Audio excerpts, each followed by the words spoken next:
ঢাকায় চলচ্চিত্রে শীর্ষ নায়ক শাকিব খান।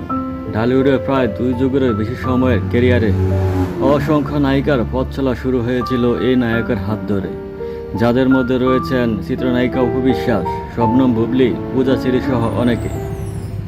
শাকিব যখন যেই নায়িকার সঙ্গে কাজ করছেন ঢালিউডে, সেই নায়িকারই চাহিদা সেই সময় সবচেয়ে বেশি থেকেছে, যে কারণে চিত্রনায়িকা রাহা তানহা খান মনে করেন শাকিব খান রাস্তা কোনো মেয়ের সঙ্গে কাজ করলেও সেও স্টার হয়ে যাবে। সম্প্রতি এক সাক্ষাৎকারে এমনটাই মন্তব্য করেছেন বর্তমান সময়ের এই চিত্রনায়িকা। শাকিবের সঙ্গে সিনেমার সাইনিংয়ের পরেও কাজ করা হয়নি এই রাহার। বিষয়টি নিয়ে কথা বলতে গিয়ে এমন মন্তব্য উঠে আসে তার কণ্ঠে। রাহা বলেন, আমার জীবনে কয়েকবারই সুযোগ এসেছে শাকিব খানের সঙ্গে কাজ করার, তবে কোনো কারণে কাজটা হয়ে ওঠেনি, যেই কারণে তার সঙ্গে কাজ করার বিষয়টি আমার জন্য সোনার হরিণ।